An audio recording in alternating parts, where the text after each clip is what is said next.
salamat po sa inyong lahat po. Dami po sa inyo dito ay bumati po sa akin ng nakaraang Thursday po hanggang kahapon.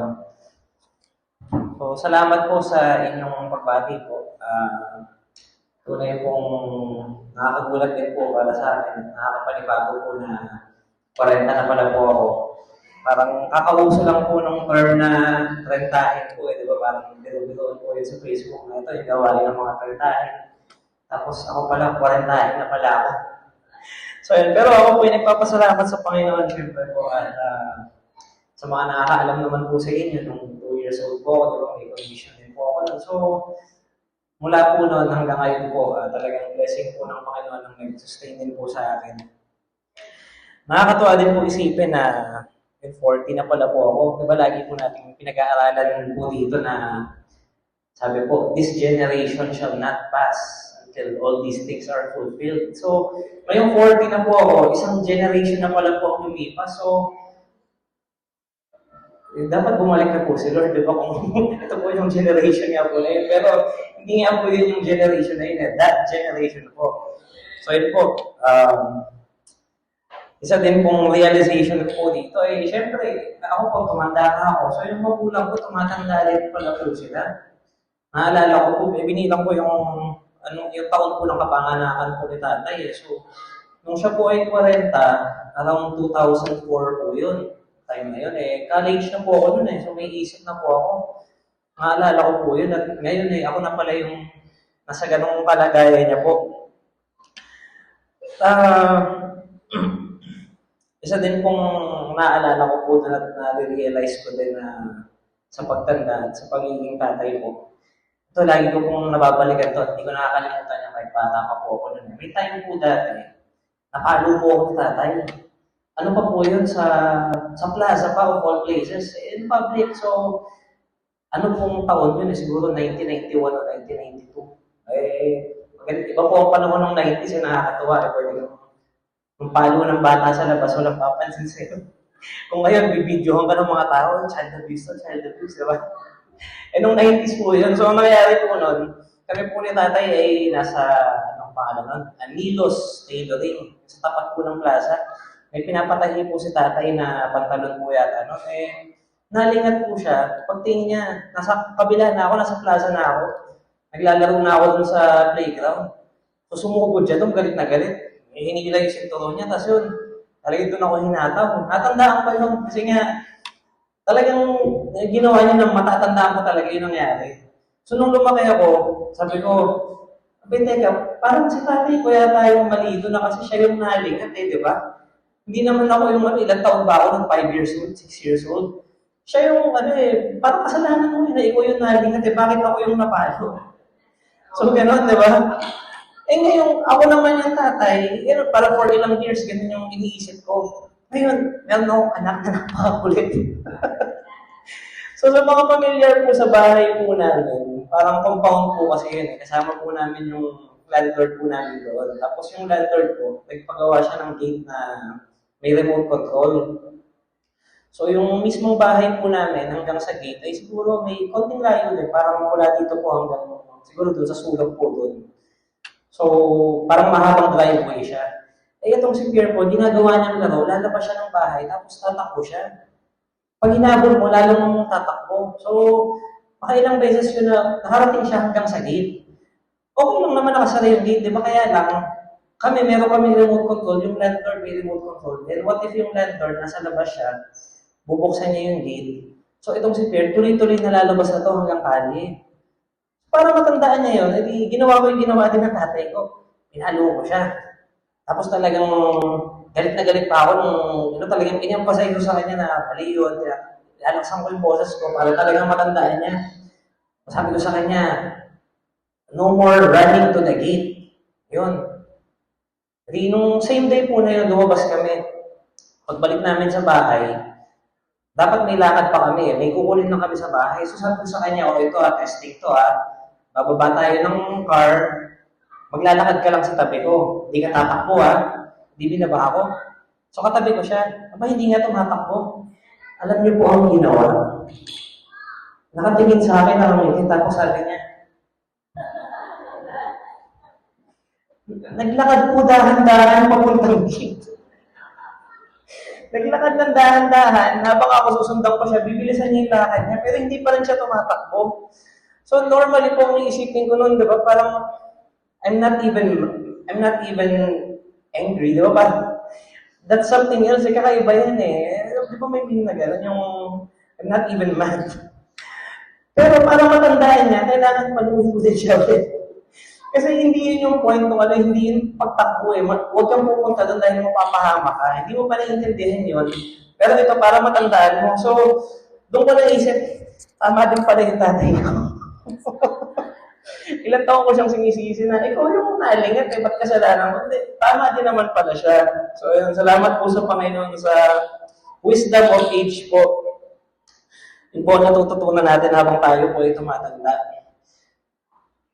Isang aspeto din po sa mga matatanda po ay, di ba, mag-ingat daw po tayo sa pagbibiro sa mga matatanda. Kasi syempre po, bukod sa sign po yun ng walang paggalang sa kanila, eh habang tumatanda po, naging sensitive din po tayo.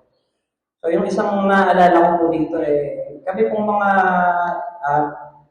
hindi na po pala yung adults, kami pong mga adult po na malalakihan po, sa church sa Baliw po eh, nagbibiroon kami minsan. Yung isa sa amin umalis na, so alam niya naman po yung usual na paalam, di ba? Ay, pare, mauna na ako. So bibiroin mo yung pag gano'n, hindi, huwag kang mauna, bata ka pa. Gano'n, so nagbibiro kami, nagtatawanan kami. Nagkataon yung isang older na member doon, yung senior citizen na talaga, lumabas din siya ng building tapos nagpaalam sa amin, ay, mauna na ako. Tapos kami nakangiti lang kami kasi kakabiruan lang namin. Sa isip-isip namin, gusto din namin sabihin, huwag po kayong mauna. Kaya lang sa edad niya, hindi na biro yun dahil pwedeng magkatotoo na po. So ayun, kami-kami na lang po ang nagngitian at nagkaintindihan. Anyway po, yan po ang pag-aaralan po natin ngayong umaga. Ang mamagat po ng ating pag-aaralan ay dapat may sariling Facebook ang matatanda. Hindi po, joke lang po. Ang pag-aaralan po natin, ang title po ay Nauna ang mga matanda. Samahan niyo po ang basahin po natin sa Book of John chapter 8, verse 1 to 11. Kahit sundan niyo na lang po sa pagbasa po. John chapter 8, verse 1 to 11. Sabi po dito in verse 1, But Jesus went to the Mount of Olives. Early in the morning, He came again to the temple. All the people came to Him, and He sat down and taught them.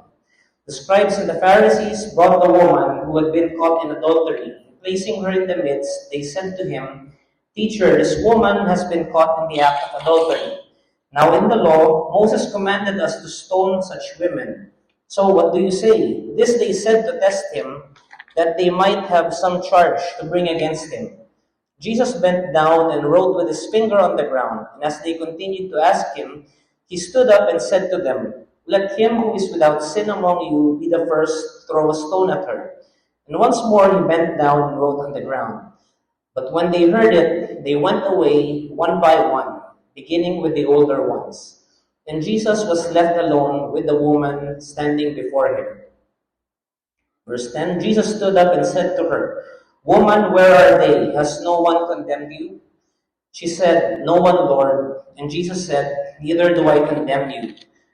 Go, and from now on, sin no more. These are the words of the Lord.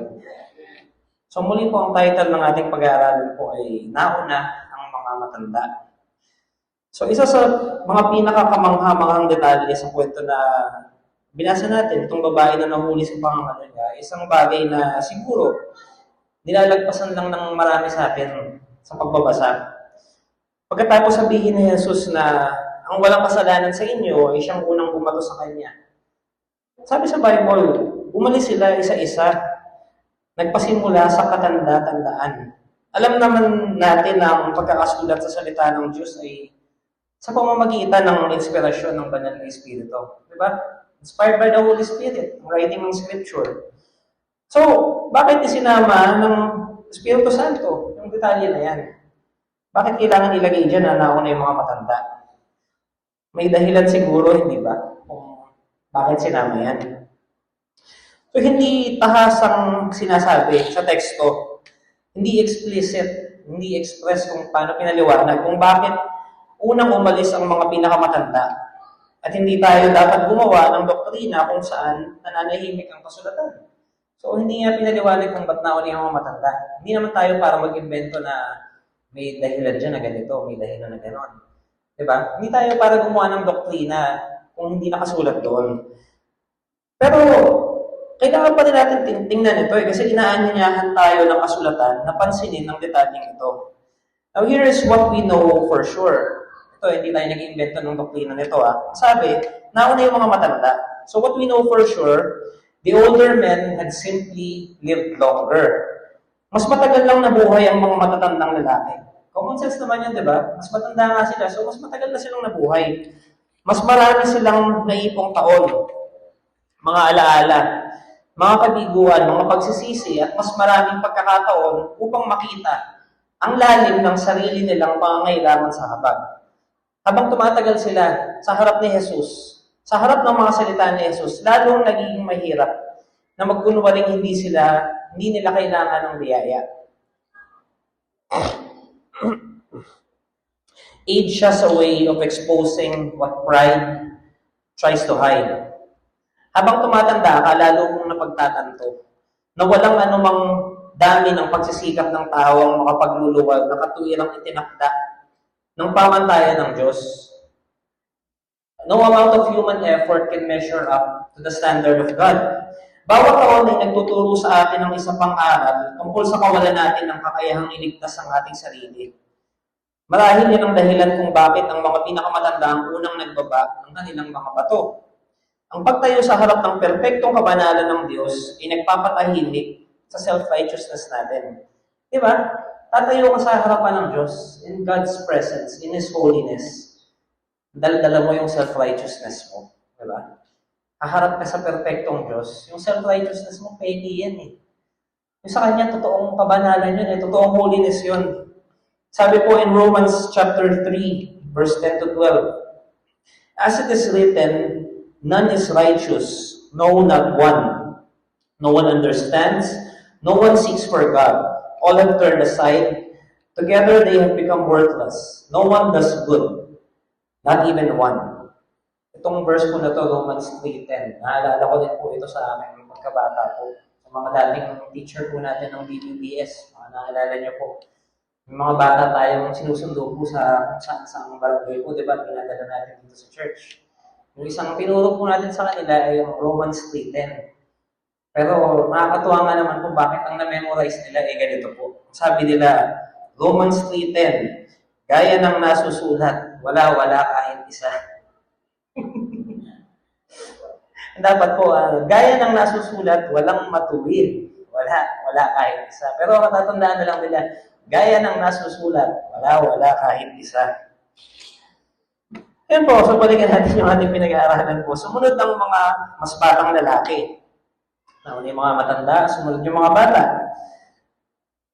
Maging dahil man ito sa nakonsyensya sila sa mga salita ni Jesus o dahil pinanood nilang umalis ang mga mas matatandang lalaki, iisa lang at pareho ang naging resulta.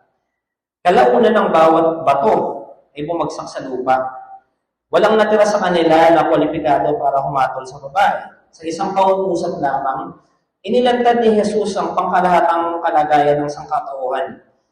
Ang bawat nag-akusa ay naging isang tao na kailangan din ng mismong habag na ipinagkait nilang ibigay. Pansinin din po natin dito kung ano yung hindi sinabi ni Jesus. Hindi niya pinagkumpara mga kasalanan. Sinabi niya lang, sino sa inyo walang kasalanan dito? Sige, ikaw mawalang bumato. Pero hindi siya nagkumpara ng kasalanan. Hindi siya gumawa ng antas o di kaya ranking ng pagkakasala. He simply revealed that every person standing there shared the same problem. Pareho ang suliranin nilang lahat. Kailangan ng babae ng biyaya. Kailangan din ng mga Pariseyo ng biyaya. Kailangan ng mga taong nagmamasid ng biyaya. Ang tanging pagkakaiba ay naging hayag sa publiko ang kasalanan ng isang tao, samantalang ang sa lahat ng iba ay nanatiling nakatago. Basahin po natin in Matthew chapter 5, verse 27 to 28. Ito, importante pong matandaan natin ito na, yun nga po, sa pananaw po ni Jesus nito, hindi siya gumawa ng antas ng kasalanan. Sabi dito in Matthew 5, verse 27 to 28, you have heard that it was said, you shall not commit adultery. But I say to you that everyone who looks at a woman with lustful intent has already committed adultery with her in his heart. Sa atin po mga tao kasi tayo po yung may ganong pagtingin sa kasalanan na may antas eh. Titingnan mo yung kapatiran mo, ito, nagkalo niya na to, makasalanan nito. Ako hindi ko pa ginagawa yan eh. Never kong ginawa yun. So, sa mata ng Diyos, mabuting tao ako. Eh talaga pa. Ayan, sabi ni Jesus, sabi niya, tumingin ka lang sa babae na meron kang lustful intent. That is already adultery. So, anong kaya pagmamalaki mo sa Diyos? Di ba, in another verse po, sinabi po yung anger parang murder din po yun. So, even yung napakaliit po na kasalanan para sa atin, pareho po yun sa Diyos. Hindi niya tinitingnan na itong maliit, itong malaki. Lahat kayo nagkasala. Pare-pareho kayo. Ito ang dahilan kung bakit napakadelikado ng legalismo. Kinukumbinsi tayo ng legalismo or legalism na ang ating pagsunod na nakikita ng iba ay nagbibigay sa atin ng karapatang magmataas sa kabiguan ng iba na nakikita din ng lahat. We think our visible obedience is better than someone else's visible failure. Ngunit ang presensya ni Jesus ay nag-aalis ng bawat tuntungan para sa pagmamayabang. Wala tayong pedestal na tutungtungan para magyabang. Sa paanan ng krus, walang nakatataas na makasalanan. Superior sinners. Meron po bang meron? Diba? Merong makasalanan tayo, pero itong makasalanan na ito mas nakaka-angat siya. Superior sinner. Wala pong ganon. Meron lamang mga taong labis na nangangailangan ng isang tagapagligtas. Napansin niyo din ba na nang maglaho na yung mga nagkakusa, hindi umalis si Jesus. Umalis yung mga nagkakusa sa babae, sa isa simula sa pinakamatanda hanggang sa pinakabata. Pero si Jesus hindi siya umalis. So umalis ang kautusan ng walang napala. Ang kautosan yung the law, di ba? They were accusing her with the law. Sabi nila, ito yung sabi in the law of Moses. Ito yung dapat mangyari.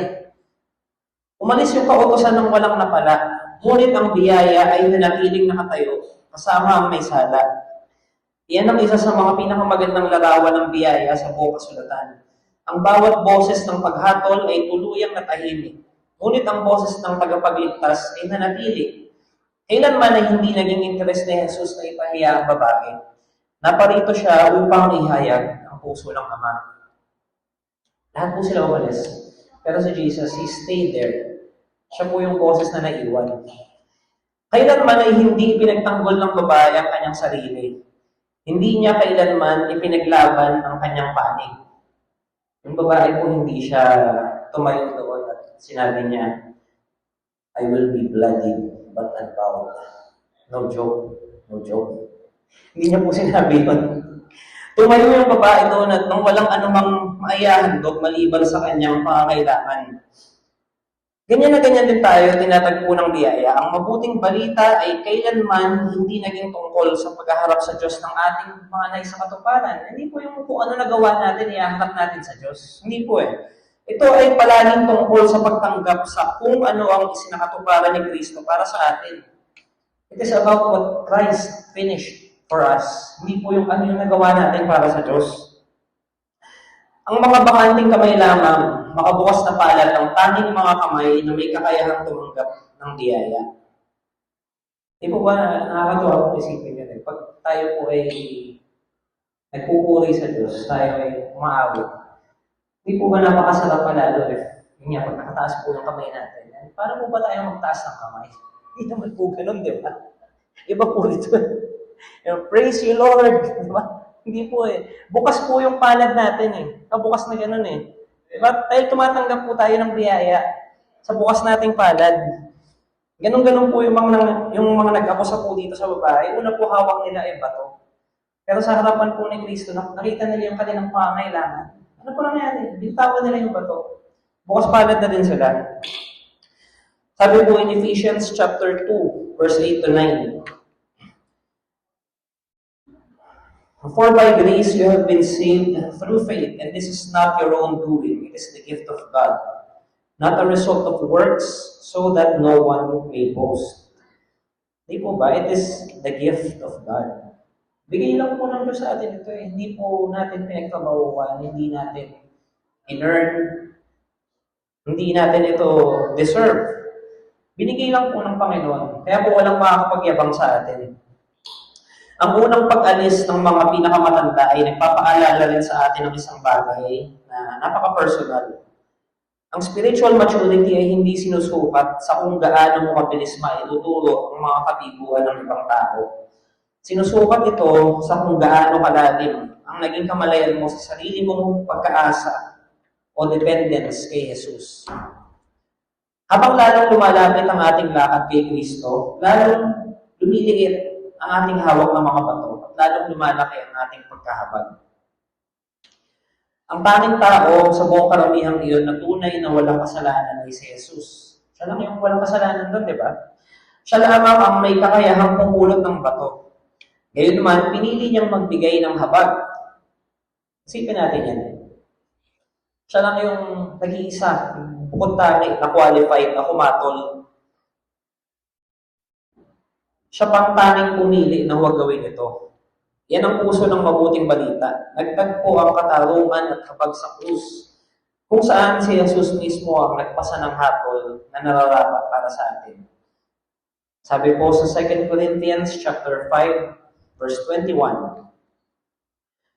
2 Corinthians 5:21, for our sake He made Him to be sin, who knew no sin, so that in Him we might become the righteousness of God. So yung hatol na yun para sa atin yun eh. Pero, anong ginawa ng Panginoong Jesus? Anong ginawa ng Diyos Ama sa Panginoong Jesus? He made Him to be sin. Siya yung ginawang kasalanan para sa atin. Para tayo, ng makasalanan, tayo yung maging righteousness naman ng Diyos. Maraming tao ang nagpapalipas ng kanilang buhay sa pagtukoy ng kanilang sarili sa alinman sa mga Pariseo o sa babae. We identify either with the Pharisees or with the woman being accused. Kung minsan, pakiramdam natin, napakabuti natin kumpara sa iba. Diba? Parang tayo yung Pariseo minsan. Minsan naman, ramdam natin ang bigat ng kasalanan natin. Pero ang totoo nito, nahiwalay kay Kristo, tayong lahat ay nakatayo na sa pareho ang magkabilang panig. Parehas natin kinakatayuan yun. Tayong lahat ay nagkasala at tayong lahat ay natukso ng panghatol. Naparito si Jesus upang palayain tayo mula sa dalawang ito.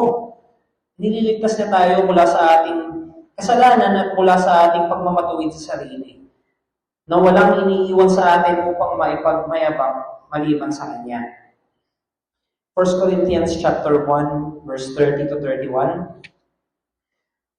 Sabi po dito in 1 Corinthians 1, verse 30, and because of Him, you are in Christ Jesus, who became to us wisdom from God, righteousness and sanctification, and redemption, so that as it is written, let the one who boasts, boast in the Lord. Wala po tayong maipagyayabang, kundi po ang Panginoon. Let the one who boasts, boast in the Lord.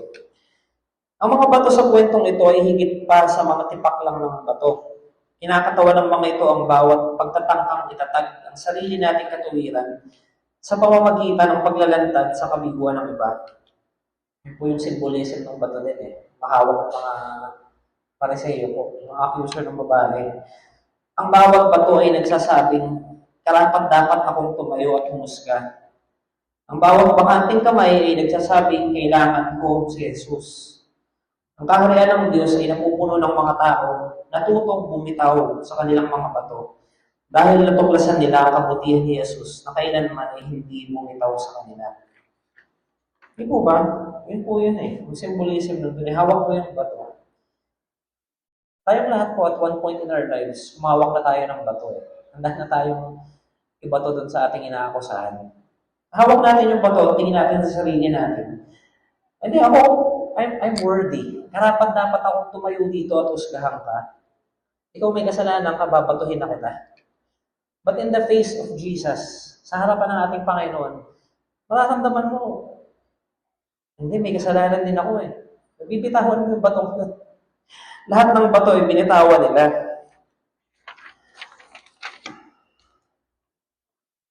So ngayon po, sa susunod na mababasa natin yung talata po na ito, itong kwento na to, sa susunod na mababasa mo ang mga pinakamatanda ang unang umalis, huwag mo itong lagpasan lang ng pabilis. Tingnan mo ulit, namdamin mo lang ulit. Hayaan mo itong magpaalala sa iyo na bawat taon, bawat kabiguan, bawat tagumpay, at bawat aral ay dapat mag-akay sa atin sa isang konklusyon. Lahat tayo ay nakakailangan kay Jesus. Di po ba? Every year po is a blessing. Pero bukod sa tumatanda ka, din po dapat natututo kayo. Dapat nalalo mong na-realize, Panginoon, ito talaga ako, ito ang pangangailangan ko sa'yo. Lalo kong nakikita na kulang talaga ako at ikaw lang ang makakapagtulong sa akin. Kapag na-realize mo yan, natural at kusa ng malalaglag ang bato mula sa iyong kamay. Ititigil mo na ang pagsukat sa mga tao, batay sa kanilang pinakamasamang sandali.